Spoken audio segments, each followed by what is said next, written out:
Warahmatullahi wabarakatuh. Waalaikumsalam. Selamat pagi. Terima kasih Bapak-Bapak. Hari ini saya akan sedikit menjelaskan mengenai ini namanya biopestisida. Jadi pemerintah sekarang mengupayakan mengurangi penggunaan pupuk kimia. Jadi sekarang setiap ada bantuan banyak dipakai yang bentuknya biopestisida. Salah satu merek ini yang sebenarnya biopestisida itu bisa kita bikin sendiri, Pak. Namanya salah satu IPR itu kan bisa kita bikin sendiri. Gitu. Nah, biopestisida ini sebenarnya bisa dari bahan dasarnya, bisa dari tanaman atau dari hewan. Nah, ini untuk khusus yang saya akan jelaskan yang pada hari ini, kebetulan kita dapat paketan salah satu selain benih sama pupuk kemarin kan, sama ada Primadeco. Nah, kita untuk Primadeco memang dikhususkan cocok untuk tanaman padi, baik untuk pencegahan maupun untuk pengobatan. Di sini sebenarnya sudah dijelaskan untuk kalau untuk pencegahan dosisnya bagaimana, atau untuk mengobati itu kalau sudah terlanjur kena, nah itu dosisnya bagaimana. Nah, berhubung ini biopestisida, pestisida biologi, ini ada di dalam sini Pak, ada semacam makhluk hidupnya, cuman kecil, untuk kecil, tapi ini bentuk tepung ini masih keadaan dia tidur istilahnya, masih pingsan. Nah, ini harus dibangunkan dulu supaya dia bekerja dengan cara, kalau manusia itu dibangunkan disiram Pak ya. Nah, ini direndam. Dan direndamnya itu tidak lama sebenarnya, 3 jam itu sudah bisa. Atau misal kita mau agak lama sedikit apa-apa sampai 24 jam sehari semalam. Kalau misal besok kita mau nyiram, sore ini mau semprot, sore ini kita rendam tidak apa-apa. Itu berapa tank? Nah, untuk satu bungkus ini 100 gram, ini untuk 4 sampai 6 tank. Silakan. Tergantung ya, apakah untuk pencegahan atau untuk pengobatan. Nah, kalau Primadeco, merek Primadeco ini untuk mengendalikan penyakit kresek, blast atau layu bakteri, cendawan, kumbung tepung, untuk penyakit ya, bukan untuk hama. Ada yang kemarin tuh yang kelompok lain tuh pernah dapat untuk penyakit, ada resep namanya. Ya, kalau di kita kemarin kebetulan dapat resep, dapat itu Primadeco. Tapi kalau misal bapak-bapak habis, misalnya lahannya luas, habis ya, cuma dapat 1 bungkus misalnya, ini bisa dicari di toko pertanian ada, atau beli online ada. Lihat aja di mereknya kan. Harganya kalau tidak salah itu sekitar 40.000 sebungkus. Nah, kelebihan kenapa pemerintah sekarang menggalakkan penggunaan pestisida jenis ini, biopestisida ini, karena lahan kita ini, Bapak, kenapa sekarang banyak serangan penyakit ataupun hama, karena kita sudah terlalu sering penggunaan kimia. Jadi banyak yang hama atau penyakit itu sudah kebal artinya kalau kita semprot itu sudah tidak mempan lagi di hama tersebut, apalagi dipakai jenis yang sama, bahan aktif sama. Nah, ini memang cara kerjanya agak lambat, cuman dia istilahnya lambat cuma pasti, maksudnya dia kedepannya kalau kita pakai lagi masih bisa mempan itu, Pak. Nah, cara penggunaannya, Pak, tadi kalau misal kita lahannya pas untuk pada 4 tank, ini tank lah ya, untuk 4 tank kita pakai tank aja. Kalau sini dia bisa dilarutkan lagi sampai 50 liter. Ini dah, maksudnya direndam dulu dengan 1 liter atau pakailah takaran, misal 1 gelas itu rencana ingin 1 tank. Nah, jadi 1 gelas, jadi kalau 4 tank 4 gelas. Rendam, diaduk, cuman jangan ditutup biar agak buka. Nah, biasanya waktu merendamnya jangan ditutup. Nah, biar terbuka. Nah, besoknya baru misalnya ini masukkan 1 gelas 1 teh, jadi pas 4 teh. Atau ingin agak ini kan, ini bisa maksimal 6 teh bisa. Kalau bikin 3 teh sudah bisa, cuman kan sayangnya tidak tinggi dosisnya. Tidak apa-apa sebenarnya Pak, dosisnya tinggi dibikin misalnya 3 teh tidak berpengaruh seperti kalau yang kimia kan ada pengaruhnya kan.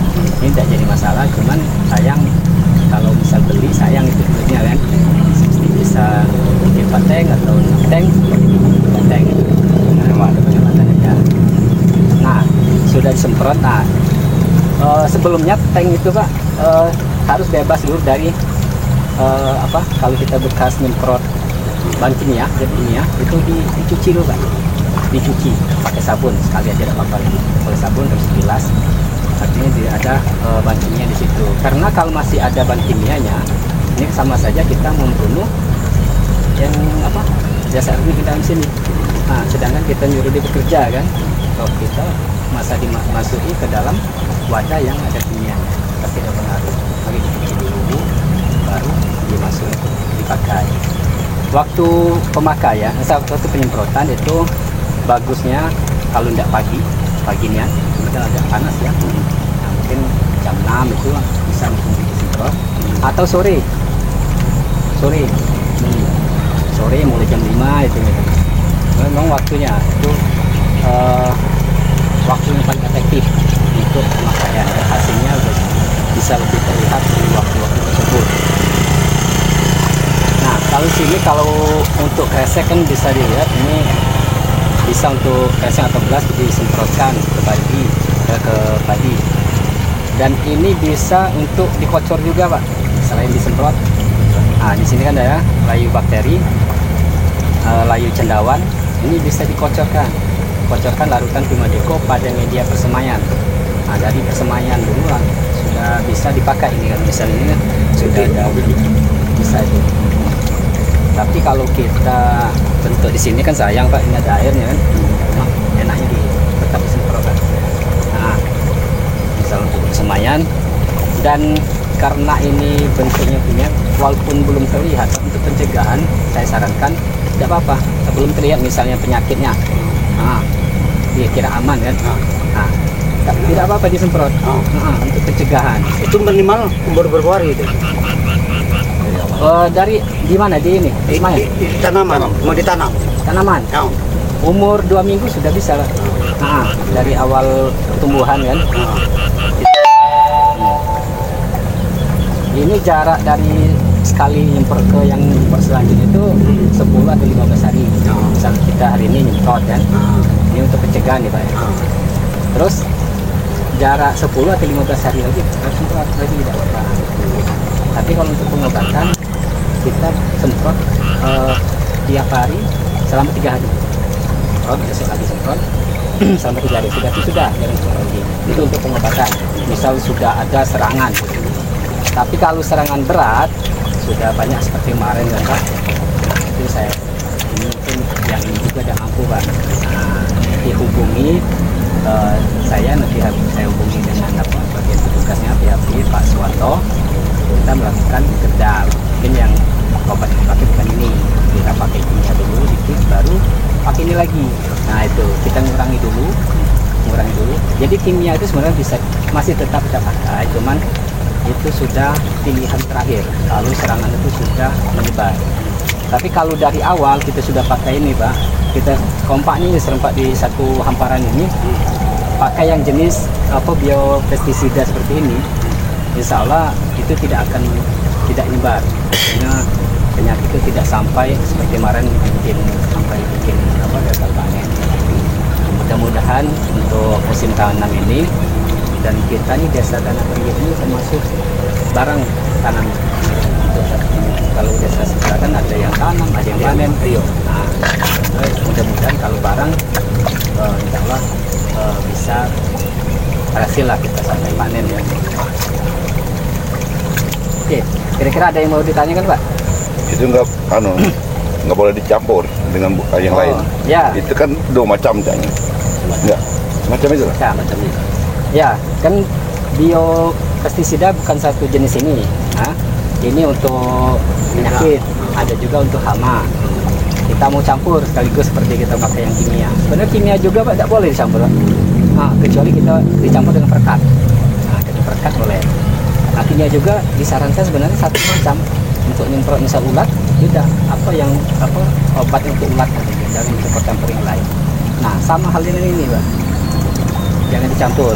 Jadi biarlah dia memang kita butuh misal sampai tiap hari agak sering nyemprot lah. Tapi kalau demi kesehatan tanaman kita untuk keberhasilan sampai panen ya tidak jadi masalah Pak ya. Dan tiap hari juga di sawah ya Pak ya. Jadi ini tidak boleh campur. Nah, Hanya apa beda hama dengan penyakit? kalau hama itu ada makhluk kelihatan Pak. Nah, apa aja yang biasa nyerang ini? Tikus, ya. Tikus itu termasuk hama. Tikus yang jenis apa? Hama jenis yang agak besar kan. Nah, Kalau hama ini tadi, kalau ini untuk penyakit. ini penyakit. Biasanya penyakit itu disebabkan oleh ini cendawan, jamur. Yang ada kejenuhan. Nah, jamur biasanya di jamur. Nah, atau bakteri. Tapi kalau hama biasanya dia nama hama itu kan makhluk hidup. Kalau misal belalang dia hama, ya itu juga hama. Tapi kalau ini bukan hama kan, campung kan? Campung. Nah, itu bukan hama. Makanya kalau kita semprot bahan yang kimia, biasanya yang seperti itu kan mati. Padahal dia makan hama. Ya, kutu kebul. Itu hama Pak. Nah, itu di padi juga kadang banyak. Terus orang. Nah, orang itu termasuk hama. Misalnya kodok, Kodok Bukan. sama nggak? bukan gitu loh. Nah, Kodok sebenarnya kalau baca dia jangan mati, dia baca makan orang apaan, ya tak? Kira-kira. itu musuh alami apa ya namanya Pak? Kalau misal dia bisa makan warangnya, kodoknya itu musuh alami. Berarti jangan dibuang, dibunuh. Keong, itu kan Keong. hama. Keong misalnya kalau padi kita lah besar, dia makan rumput. Kira-kira kan gitu ya. Ya, musuh hama. Kalau dia merugikan tanaman yang kita tanam, itu jadi hama. Misalnya sapi ya, sapi itu kan kita ternak, tapi setelah dia masuk sawah, makan padi kita masuk di situ hama posisi. Itu lagi ya. Kalau hama itu dia makhluk hidup. Kalau penyakit biasanya ini disebabkan oleh jamur atau cendawan atau bakteri. Nah, contohnya blas itu kan resek kalau di padi. Layu fusarium kalau di cabai, saya tahu juga di cabai kan dari yang paling sering nyerang cabai itu layu fusarium. Kalau ulat bisa obat. Sama penyakit ulat. Hama kan Hama, ulat hama. Itulah kira-kira Pak, kita bedakan. perlu. Perasaan aku tadi hama dengan penyakit sama perasaan aku Beda tadi. Pak, beda. Tahu beda. Ya. Beda. Pak. Oke, mana dia? Oke kalau, jam kalau. Panas Cak. Oke, saya terima kasih Pak. Ini sebenarnya penjelasan awal. Kalau kira-kira misalnya Pak Ketua, kalau nanti misal mau bagikan, kebetulan mau kena sisa itu kan agak repot ya. Pak, ini kita kumpul untuk bagikan ini, tapi karena penggunaannya beda dengan kimia, kita sempat kumpul dulu misalnya jam berapa, jadi saya datang nggak apa kita jelasin lagi kan. Atau misalnya sudah jelas ini sekarang tidak apa jelasin, misalnya datang jangan pakai intinya Pak, cuman itu Pak, jangan misalnya kita mau nyemprot tuh buka di sawah langsung diaduk semprot, nah itu tidak ini harus direndam dulu selama 3 atau 24 jam. Nah, terus jangan dicampur dengan yang lain, dan tank itu dicuci dulu itu Pak sebenarnya. Dan waktu paling efektif sebenarnya sama dengan yang kimia juga, itu mendak pagi atau sore, jangan tengah hari. Sama dengan kimia juga itu yang disarankan ke sekolahan. Bisa kalau misalnya mendung jam 10 nggak apa-apa, tapi kalau seperti ini Pak jam 10 kayaknya nggak ada pola lagi. Panas ini Pak. Baru jam 8. Kan ada yang jam 10 masih mendung kan? Jam 10 nggak apa-apa. Iya harus cakap lah.